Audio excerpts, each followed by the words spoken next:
Hi friends, welcome to Experiments with Watercolor.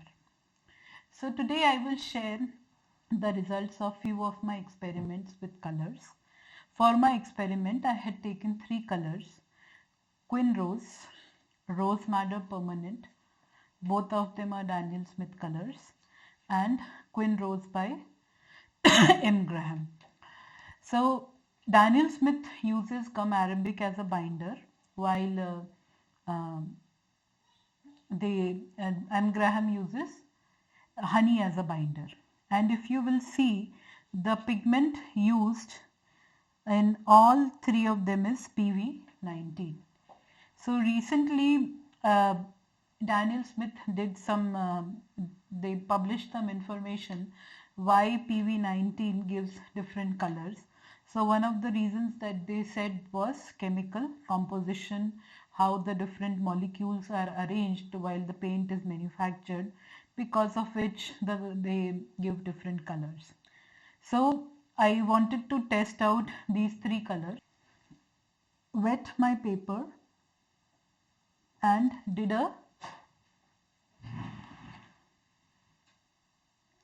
I wetted my paper and did a swatch of these colors. So I just drew a single line of with my brush with Quin Rose, DS Quin Rose. This is M. Graham Quin Rose, and this is Daniel Smith Rose Madder. So a few things from my swatch that are to be noted was that Quin Rose by M. Graham did not spread as much as the Quin Rose by Daniel Smith and Quin Rose by Rose Madder. So there is a possibility in the way the paint is manufactured, it may be slightly different. And both these paints have dried much lighter in compared to Quin Rose by M. Graham. Then the spread for Daniel Smith Rose Madder is a lot more compared to both these colors. So this is one property we can keep in mind, that how dispersion of the paint. So this swatches help me understand if I put it wet on wet, how the paints are going to behave.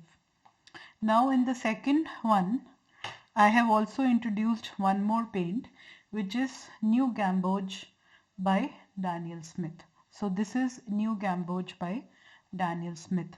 So I wanted to check what will be the outcome when I combine these uh, paints like Daniel Smith, different pinks with um, my New Gamboge.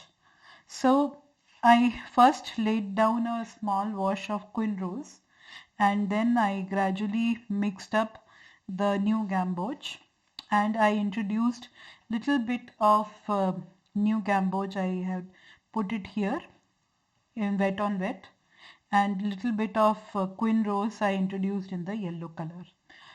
Similarly, if here also I laid down the wash for New Gamboge first, then I laid down the wash of M. Graham Quin Rose, and I had put little bit of uh, my New Gamboge into the red, introduced wet on wet, and similarly put a small swatch of Quin Rose into the yellow to see how well they mix together.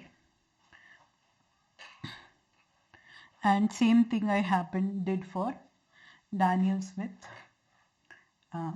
Rose Madder. Now you can see the difference in the three swatches that I have laid out. Here, when I introduce New Gamboge wet on wet in Daniel Smith Quin Rose, the yellow pushes away the pink color, and I can distinctly see the pink color here. While in this case, the colors they sort of mix together, so there is no distinction. So I am doing this experiment, like suppose you are painting something and your instructor probably has a different brand of color and you have a different brand of color, and your instructor gets this effect even though you have the same pigment. uh, in your preferred which brand you are using, it is possible to get this kind of result. So it is important that you don't beat yourself up that you have got a different result. It may be because of the color, and not it is not you, it may be the color. So different colors have different chemistries and different ways of reacting.